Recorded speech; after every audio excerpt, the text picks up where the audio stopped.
Hello YouTube family, કેમ છો? મજામાં જઈશું. હું પણ એકદમ મજામાં છું. સૌ પ્રથમ પહેલાં તો જય માતાજી, જય દ્વારકાધીશ, જય સોમનાથ. તો મિત્રો આપણે સોમનાથ આવી ગયા છીએ અને સોમનાથ આપણે દર્શન કરવાના છે. કાલે આપણે ઉપરકોટ જઈને આવ્યા અને અચાનક આપણે પ્લાન થયો હતો એટલે આપણે સોમનાથ આવી ગયા છે. અને રાત તો આપણે એક સંબંધી છે ત્યાં આપણે રાત રોકાણા હતા અને કાલે આપણે અચાનક જ પ્લાન થઈ ગયો છે સોમનાથ આવવાનો. તો આપણે સોમનાથ પહોંચી ગયા છીએ અને હવે આગળ જોઈએ કેવું ટ્રાફિક છે. આજે શ્રાવણ મહિનો છે અને આજે છેલ્લો સોમવાર છે. હવે જોઈએ આજે કેવું ટ્રાફિક છે એમ. તો મિત્રો વિડીયોમાં એન્ડ સુધી બનાવે. તો મિત્રો આપણે જુઓ સોમનાથ પહોંચી ગયા છીએ. આ તમને પાછળ પ્રતિમા બતાતી છે વીર હમીરજીની. અને અહીંથી જવાનું છે આપણે સોમનાથ મંદિરે દર્શન કરવા માટે. અને ટ્રાફિક જો કેમ કે છેલ્લો સોમવાર છે એટલે ટ્રાફિક બહુ છે. અને આ તમને હમીરજીની પ્રતિમા દેખાતી છે. હવે આપણે અહીંથી ગેટની અંદરથી પ્રવેશ કરીએ. તો મિત્રો સાણંદ ખિસ્સાથી આપણા સબસ્ક્રાઈબર આપણે મળી ગયા છે અને એ પણ આપણી સાથે દર્શન કરવા જ આવ્યા છે. એમને મળીને આપણને ખૂબ જ આનંદ થયો. એન્ટ્રી ગેટની બાજુમાં પહોંચી ગયા છીએ અને અહીંયા લોકરની એની સુવિધા છે પણ બેગના ને એના લોકર આવે એ ફૂલ થઈ ગયેલા છે અને મોબાઈલના ને એના તો જગ્યા છે પણ હવે આપણે સામાન ક્યાં મૂકવો એવી તકલીફ થઈ છે. અને બાકી તો જુઓ આ બધા લોકર છે. તો આ બધા લોકર રૂમ છે, ફ્રી લોકર છે અને અહીંયા એન્ટ્રી ગેટ છે. અહીંથી આપણે એન્ટ્રી કરવાનો છે અને ચાલો હવે આપણે અંદર જઈને એન્ટ્રી કરી આવીએ. આપણે અંદર જઈએ પછી તમને બધી માહિતી આપવી, કેમ કે અંદર મોબાઈલ કે કોઈ પણ વસ્તુ અલાઉ નથી. બેલ્ટ હોય તો પણ બહાર કઢાવી નાખે છે. એટલે હવે આપણે અંદર પ્રવેશ કરીએ. જ્યારે બહાર આવીએ દર્શન કરીને ત્યારે તમને બધી માહિતી આપશું. તો મિત્રો વિડીયોમાં એન્ડ સુધી બને. આપણે અંદર સોમનાથ દાદાના દર્શન કરીને આવતા રહ્યા છીએ. તો અંદર બહુ જ ટ્રાફિક છે અને લગભગ 3 થી 4 કલાક જેવું થયું છે આપણે અંદર જઈને આવ્યા એવું. એટલે અંદર તો ફૂલ ટ્રાફિક છે. તોય આપણે દર્શન તો સરખા થયા જ નથી અને આપણે દર્શન કરીને બહાર આવતા રહ્યા છે. બધી વસ્તુ બહાર કઢાવી નાખે છે. પટ્ટો, બેલ્ટ કે ઇલેક્ટ્રોનિક કોઈ પણ વસ્તુ હોય બધી વસ્તુ બહાર કઢાવી નાખે છે. અને આપણે સોમનાથ દાદાના દર્શન કરીને આવતા રહ્યા છીએ બહાર. અને હવે મિત્રો આપણે બધે રખડીએ, આટો મારીએ, શોપિંગ કરીએ થોડીક બસ અને પછી આપણે દરિયાકાંઠે જઈએ. તો મિત્રો જો આ સોમનાથનું ગ્રાઉન્ડ છે અને ત્યાં તમને ટ્રાફિક બતાવું. જો કેટલું બધું ટ્રાફિક છે. જો કેટલું બધું ટ્રાફિક છે. અંદર તો હજી બહુ ટ્રાફિક છે, બહુ લાંબી લાઈન છે.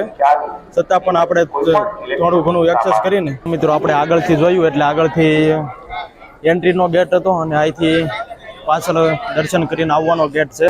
એટલે જો અહીંથી વ્યૂ એક નંબર આવે. ફોટાને એવું પાડવું હોય તો અહીંથી વ્યૂ એક નંબર આવે. અહીંથી આપણે ફોટાને એવું પાડવું હોય તો મંદિરને બધું આપણે દર્શન કરીને બહાર આવતા રહ્યા. એટલે આપણે અહીંયા આપણા ધારાસભ્ય અને ગુજરાત રાજ્યના મંત્રી શ્રી પરસોત્તમભાઈ સોલંકીનું પ્રસાદી કાઉન્ટર છે. ત્યાં આપણને ફ્રીમાં પ્રસાદી આપે છે. મેન વાત તો એ છે કે આપણે સોમનાથ આવ્યા એટલે આપણા ધારાસભ્ય અને મંત્રીશ્રીનું પ્રસાદીનું કાઉન્ટર છે. જુઓ ગર્વની વાત છે એક આપણને. જોવા હીરાભાઈ સોલંકી, ભાવેશભાઈ સોલંકી, પરસોત્તમભાઈ સોલંકી અને આપણા દિવેશભાઈ સોલંકી ચારેનું અહીંયા પ્રસાદી કાઉન્ટર છે. આપણને ખુશીની વાત છે કેમ કે સોમનાથ આપણા ધારાસભ્યનું પ્રસાદી કાઉન્ટર છે. મિત્રો આપણે સમુદ્ર દર્શન કરવા આવી ગયા છીએ. અહીંયા આગળ ટિકિટ બારી છે, ત્યાંથી આપણને ટિકિટ મળે છે અને આપણે સમુદ્ર દર્શન કરવા આવી ગયા છીએ. અને અહીંયા જુઓ બધી વસ્તુ મળે છે, બધી ખરીદી કરવાની. નાના છોકરાના રમકડા ને બાળકોના રમકડા ને બધું મળે છે. જુઓ આ બધી દુકાનો છે. તો જો મિત્રો આપણે સાવ સમુદ્રની નજીક પહોંચી ગયા છીએ અને વ્યૂ જુઓ એક નંબર વ્યૂ આવે છે ને મોજાઈ તે બહુ આવે છે. અને જુઓ હનુમાનજીની પ્રતિમા છે અને વરસાદ ધીમે ધીમે ચાલુ થયો છે. બાકી વ્યૂ જુઓ, વ્યૂ એક નંબર આવે છે. મિત્રો આપણે હાવ દરિયાની નજીક આવતા રહ્યા છીએ. અહીંયા જુઓ ઘોડા ને હાંડિયા ને એની સવારી કરવાની છે. અને બાકી જુઓ આગળથી હનુમાનની પ્રતિમા આવી છે. મિત્રો આપણે સાવ દરિયાની નજીક આવી ગયા છીએ અને ધીમે ધીમે વરસાદ ચાલુ થઈ ગયો છે. સાટા આવે છે અને આપણે ઘોડાની ને ઊંટ ઉપર બધી આપણે ફોટા પાડ્યા છે અને એની બધી આપણે સવારી કરી છે. અને બાકી જુઓ દરિયાના મોજા આવે છે, વ્યૂ એક નંબર આવે છે. સોમનાથ આવો તો દરિયાની નજીક અચૂકથી આવજો, ચોક્કસ આવજો, બહુ મજા આવશે. વ્યૂ એક નંબર આવે છે. અને બાકી જુઓ બધા મોજ કરે છે અને જુઓ મોજાને બધું આવે છે. બધા દરિયાકાંઠે નાહી છે અને બધા બેઠા છે અને સાટાઈ ધીમે ધીમે ચાલુ થઈ ગયા છે. જુઓ તમે વ્યૂ એક નંબર આવે અને મોજા જુઓ તમે, મોજા કેવા આવે છે. અને અહીંયા તો દરિયો એક નંબર ચોખ્ખો છે અને બાકી વ્યૂ જુઓ, વ્યૂ એક નંબર આવે છે. જુઓ બધા નાહી છે જુઓ મોજા કેવા આવે છે, જુઓ અહીંયા દરિયાની કાંઠે બેસવાની બહુ મજા આવે છે.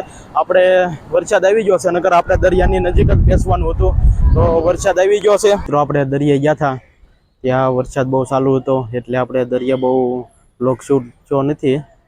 અને હવે આપણે લીલાવતીમાં જમવા આવી ગયા હતા, એટલે આપણે જમી લીધું છે. અને હવે આપણે જમીન જવાનું છે હવે રેલવે સ્ટેશને.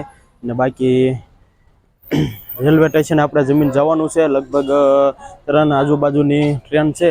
તો મિત્રો હાલો હવે આપણે રેલવે સ્ટેશને વહી જઈએ. અને બાકી જો આપણે વગર થઈ ગયા છીએ, હવે આપણે માળા પહેરી લીધી છે. અને બાકી લીલાવતીમાં આપણે જમવા આવી ગયા હતા. અને એવા લીલાવતી હોટલ છે સોમનાથમાં, ત્યાં આપણે જમવા આવી ગયા હતા, ત્યાં આપણે જમી લીધું છે. અને જમવાની બહુ મજા આવી છે. તો હાલો મિત્રો હવે આપણે મળીએ રેલવે સ્ટેશને જઈને. તો જો મિત્રો આપણે રેલવે સ્ટેશને જવા માટે નીકળી ગયા છીએ ને વચ્ચે વેરાવળ પહોંચ્યા એટલે જો ઓડકા ને એવું બધું આવે છે. અને જો તમે જોઈ શકો છો વાસી બહુ ખરાબ આવે છે ને ઓડકા ને બધું આવે છે. તો જો મિત્રો આ તમને બતાતું છે મોટું ઓડકું છે, જોવાથી બનાવવાનું કામ ચાલુ છે. અને જો વેરાવળ બધું આવું જ છે ઓડકા બનાવવાનું. તો જો મિત્રો આ ઓડકા બનાવવાનું કામ ચાલુ છે. તો કેવડા મોટા ઓડકા છે, માછીમાર લોકોનું છે, ઓડકા બનાવે છે. જમીનમાં ગયા હતા એટલે જમીન આપણે વેરાવળ રેલવે સ્ટેશને આવી જશે. અને અત્યારે આપણે 3 વાગ્યાની ટ્રેન છે, એટલે આપણે વહેલા આવતા રહ્યા છીએ, કેમ કે આપણે ભાવનગરથી આવ્યા ત્યારે ટ્રાફિક ફૂલ હતું. એટલે આપણે અત્યારે વહેલા રેલવે સ્ટેશન આવી જશે. 3 વાગ્યાની ટ્રેન છે, છતાં આપણે 1 વાગ્યે આવી જશે, કેમ કે વરસાદને એવું બહુ હતું એટલે બીજે ક્યાંય જવાય એમ નહોતું. અને આપણે વેરાવળ રેલવે સ્ટેશને પહોંચ્યા ત્યાં વરસાદ બંધ થઈ ગયો છે. અને હવે આપણે હાલો તો અંદર જઈએ. અને બાકી જોવા વેરાવળ રેલવે સ્ટેશનનો વ્યૂ છે, જુઓ બહુ મસ્ત રેલવે સ્ટેશન છે વેરાવળ, જે નવું જ બન્યું હોય એવું લાગે છે. અંદર રેલવે સ્ટેશને આવી ગયા છે એટલે વંદે ભારત ટ્રેન હતી, એટલે જુઓ વંદે ભારત ટ્રેન છે. અને બાકી જુઓ અહીંનો જંકશનનો નજારો કંઈક આવો છે. અને જુઓ વંદે ભારત ટ્રેન છે. અને જુઓ વંદે ભારત ટ્રેન છે. ને બાકી જુઓ અહીંનું કેબિન આવું કંઈક છે. આવી રીતે રેલ ચલાવવાની હોય એ બધું અહીંયા છે. અહીંનું કેબિન, રેલવેનું કેબિન બધું છે. અને આવી રીતે છે બધું. અને બાકી આ વંદે ભારત ટ્રેન છે, વંદે ભારત એક્સપ્રેસ. તો જો મિત્રો આપણે આપણી ટ્રેનને પહોંચી ગયા છીએ. અને આપણે આપણી ટ્રેને પહોંચી ગયા છીએ. અને હવે આપણે અંદર બેસી જઈએ. બાકી જુઓ આપણી ટ્રેન છે આ, ને જો અહીંથી ચાલુ થાય છે. અને લાંબી તો બહુ છે ટ્રેન. અને તો હાલો હવે આપણે આપણી ટ્રેનમાં આપણી સીટ લઈને ટ્રેનમાં બેસી જઈએ. બાકી સોમનાથ દાદાના દર્શન કરીને તો આપણે આવતા રહ્યા છીએ. બાકી જુઓ ટ્રેનમાં આવું બધું હોય છે, ટોયલેટ ને એવું બધું છે. અને બાકી જુઓ આવી રીતે બેઠવાનું હોય છે. ચાર્જિંગ પ્લગ છે, ઉપર પંખા છે. અહીંયા બધી લગેજ ને એવું બધું વસ્તુ મૂકવાની છે. અને અહીંયા બેસવાનું હોય છે, એક સીટમાં 4 જણા બેસી શકે એવી રીતે ટ્રેનમાં સુવિધા હોય છે. આ ટ્રેનના ટાયર છે, જુઓ ટ્રેનના વ્હીલ આવા હોય છે. વેરાવળથી આપણે ટ્રેનમાં બેઠા હતા એટલે આપણે ભાવનગર પહોંચી ગયા છીએ. વેરાવળથી આપણે 3 વાગે બેઠા હતા એટલે અત્યારે 9 વાગી ગયા છે, 9:30 10 વાગી ગયા છે, 10 જેવું થઈ ગયું છે. એટલે આપણે 10 વાગે ભાવનગર પહોંચી ગયા છીએ. અને હવે આજનો વ્લોગ અહીંયા સુધી રાખીએ, મળીએ કાલે ફરી વ્લોગ સાથે. ત્યાં સુધી બધાને જય માતાજી.